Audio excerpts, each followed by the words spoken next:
All right, so um, thank you for attending my talk today. So once again, I'll be doing a presentation on deployable metasurface antennas for CubeSats. Um, Now, there are a few unfamiliar terms. Which you'll clarify later. So, pioneering metasurface antenna research can transform the realm of electromagnetic communication, and the aim of this study is to demonstrate how to successfully integrate this new technology on CubeSats. And so to begin, what are metasurfaces?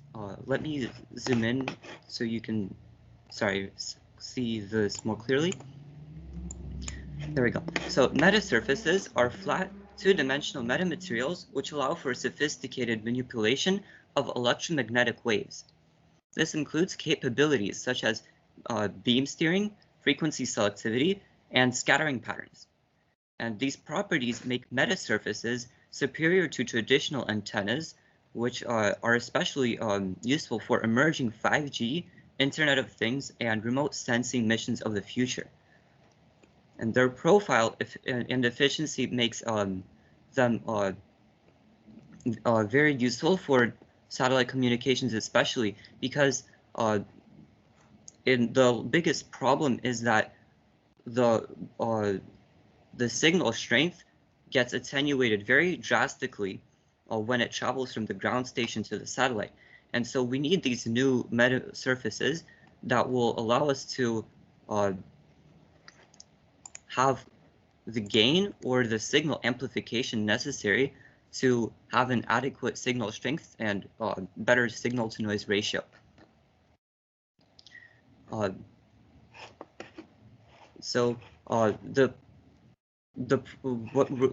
In order to achieve the high gain, we need to somehow develop a metasurface that will unfold from the satellite that occupies a small volume in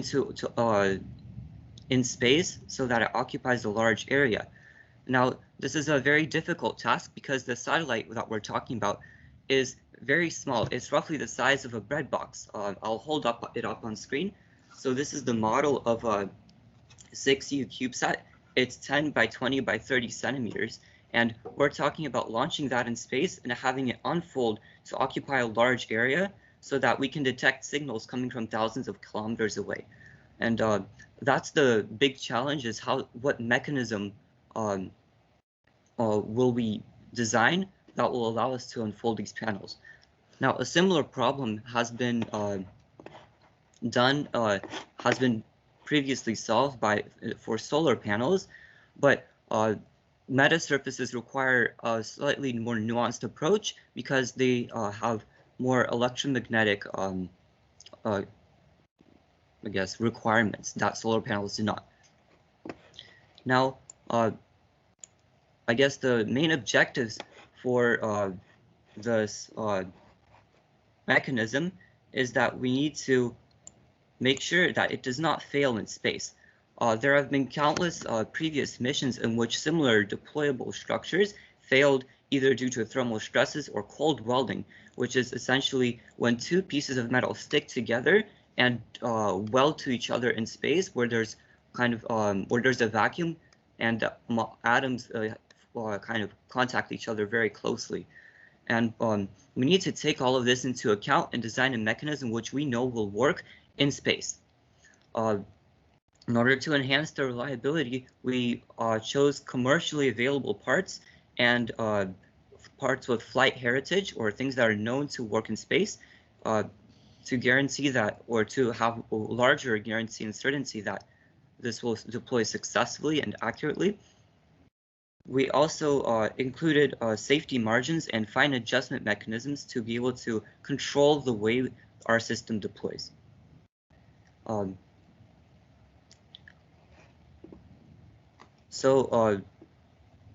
I guess we'll move on to the I'd like to show you another external video of how of what I mean by deployment and what is this metasurface panel. How does it look like in real life?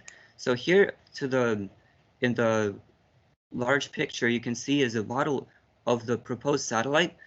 Uh, I, I'd like to share a video of how it will deploy in space. So, sorry, so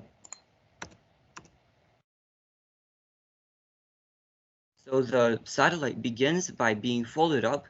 It then will have one 90-degree it will then open up all three of its panels from its main body by 90 degrees, and then the two side panels by 180 by almost 180 degrees into its final position.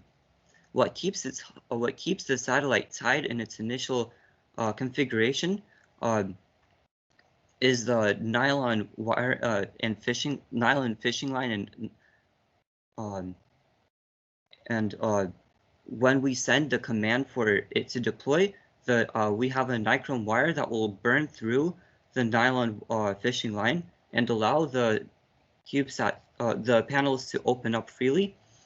The panels will be opened up by torsion hinges, which are powered by springs.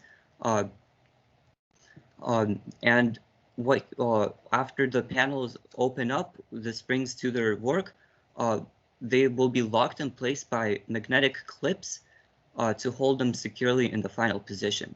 And this is particularly important because in space, when you have, when you have this unfolding mechanism, by law of conservation of momentum, it will want to keep going like this, but and then when it reaches that magnetic blocking plate, it will start bouncing back and forth. And so that's why it's important to lock the panels in a final position, because several deployment failures occurred because the satellite spun out of control during the sudden kind of release of energy from the springs. And so all of these issues have to be taken into account in the design of the deployment mechanism. So how do we know that the deployment mechanism will actually work in space? For this end, we have built a testing setup. Unfortunately, laboratories were closed, so I had to do this prototyping in my garage, but nevertheless, we are able to obtain some measurements from these. So what you see here is in this picture to the left, you see a large PVC frame, which is 2.5 meters tall and 1.5 meters wide, in which the satellite is suspended on a system of pulleys and counterweights. Now, this suspension system allows the satellite to deploy without fighting gravity forces, because if each part of the satellite is hanging up on a string with the counterweight, it effectively the spring that's inside of the satellite doesn't need to kind of force the weight up of the satellite up or down, because it's already counterbalanced. And so that allows us to choose the right spring that's not too strong but not too weak, but also make sure that there aren't any friction or jammings present in the panels and the mechanism that we designed. And so I guess here you can see a picture of how the satellite looks like before deployment, and I've tested this before, and it will deploy into this position after the nichrome burns the nylon fishing line. It will open, the springs will open the panels up, and it will lock in this final position. Now this is a side view of the pulley system. You can see that we have a cart that slides on a low friction rail, and that is necessary in order to kind of put a distance between the blue counterweights and the red suspension cable, so that they don't bump into each other if they start swinging like a pendulum. So while this is a very crude setup, this sets the groundwork for realistic tests on more complex deployable systems and systems integrated with metasurfaces, so that we're able to measure them. Now, what objectives are for our measurements? So this setup will let us see if there are any mechanical failures, but we need to know if the system works well from the electromagnetics perspective. So as part of some measurements, such as the gain of the system the bandwidth, and the beam pattern will need to be performed in the future at the reconfigurable antenna laboratory at U of T.